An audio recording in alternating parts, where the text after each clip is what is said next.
There is a slew of sizes and types of keyboards on the market. However, the 60 and 65% mechanical keyboard have absolutely taken over the market. This is because you don't need a full-size productivity keyboard in addition to a one-handed keyboard like a Razer Tartarus for gaming. Considering a 60 or 65%er takes up hardly any space on your desk, so you can use a full-size mouse pad, yet with the hold down of a function key, you still have access to all of your F or function buttons for productivity. Now, I have enlisted the help of my boy Michael Myers to unbox and review the KeyMove SnowFox 60% keyboard. Also, this product was sent for review, but we already know that doesn't change anything around here.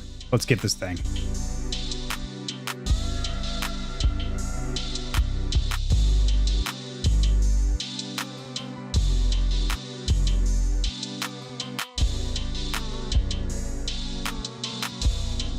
The full-size keyboard served me well for 3 years, but I need something smaller.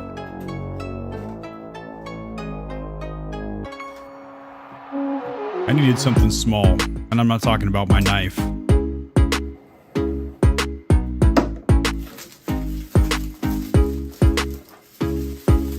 Slicing into the box, it had that fresh keyboard smell.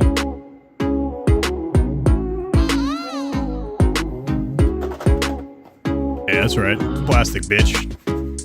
The body of the 60% keyboard is entirely plastic, however it feels incredibly durable and sturdy even under aggressive email typing.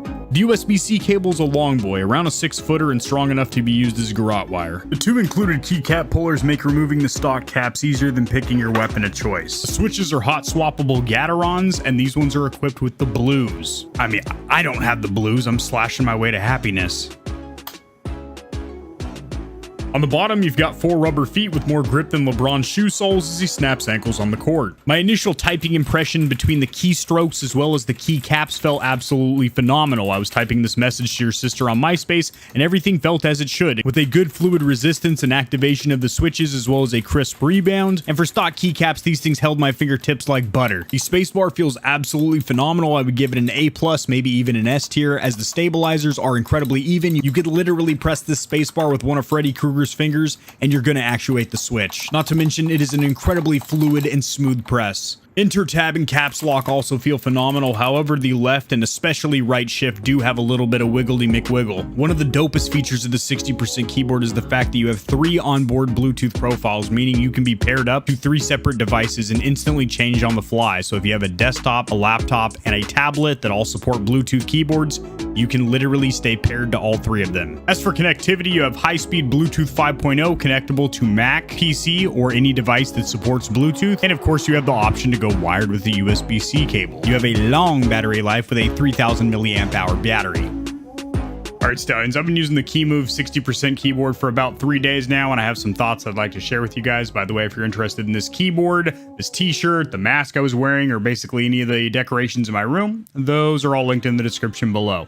Those are affiliate links, you won't pay an extra dime, but I'll get tossed a couple of shekels into my coin purse, which helps me support the channel. So this is a 61 key compact keyboard, and it does come with pre-lubricated stabilizers, and they do actually perform incredibly well. Like I said, the shift keys are a little bit wobbly. However, all the other large switches such as the spacebar, caps locks, tab, enter, and backspace all feel incredibly even, fluid, and smooth. As for the actual keys themselves, they are Gateron blues, which I've never used before. This is my first experience with Gateron switches, and in the packaging it also does come with 3 little sample keys, a green, white, and red, and these are all Gateron switches. So the KeyMove 60% or 61 key mini keyboard, what is my opinion? What are the pros and cons of this bad boy? Well, I would have to say the pros would be the fact that it is hot swappable. That is huge.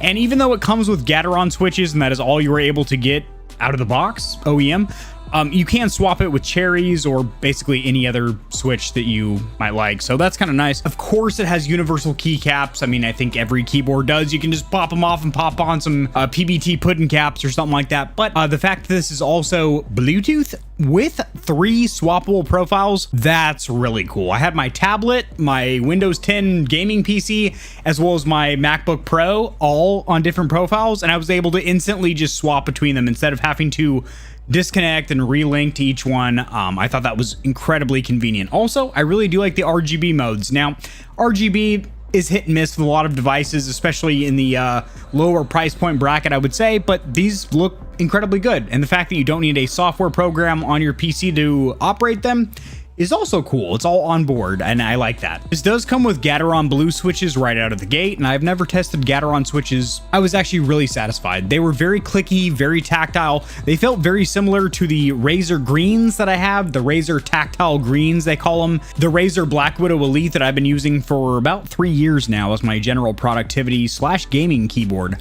my daily driver, if you will. It feels very similar to those. It is very clicky, tactile, a good resistance, and you feel a nice wall, and then a crisp break, and then a nice reset.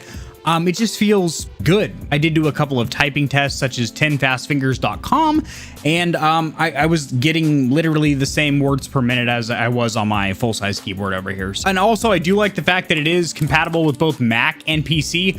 That might not have been even a selling factor for me about a month and a half, 2 months ago, but I do now have a MacBook Pro laptop that I use as my productivity laptop, and that is great that I can actually set that up on my coffee table and use this bad boy here as my Typey McTyperson. That's great. So cons or room for improvement? Well, I couldn't really think of one, so I'm going to go ahead and have to say knock $10 off the MSRP. I don't know. It's a great keyboard. So if you could knock about $10 off the MSRP in US dollars, that would be greatly appreciated. Because there are other competitors in a similar price point that do offer similar features. Granted, I haven't got my hands on those bad boys yet, but this is an amazing keyboard for the price. Like, even taking that last sentiment out of there for the price, I'd have to give it my stamp and seal. There it is right there for you. So if you enjoy this keyboard and you're looking to pick one up for yourself, you actually have 2 options. You can buy this on Amazon. They do have them in white and black, and you can choose what Gateron switches you want. Again, the model that I have reviewed in this video did have Gateron Blues, and in my opinion, they're very, very similar to Razer Tactile Greens. Very clicky, but rather noisy. So if you are going to be using this in some kind of an office setting or around somebody else, it might be a little bit too noisy. Even if you're a streamer, a lot of those clicks will be picked up over your mic if you are using a condenser mic and not a dynamic. But if you want to see their full lineup of keyboards, they do have some really unique designs for keycaps as well as switches. You can buy different hot swappable keyboards as well as different PBT keycaps and switches, mechanical switches, on their website, and those will be linked in the description below. That is going to do it. If you enjoyed this video, liking it will help it to get seen by more gamers. This information will reach and assist them as well. Subscribe for more content like this. I cover news in the gaming community and industry, as well as tutorials helping you get set up streaming and YouTubing, and I will see you tomorrow because I upload daily. Peace.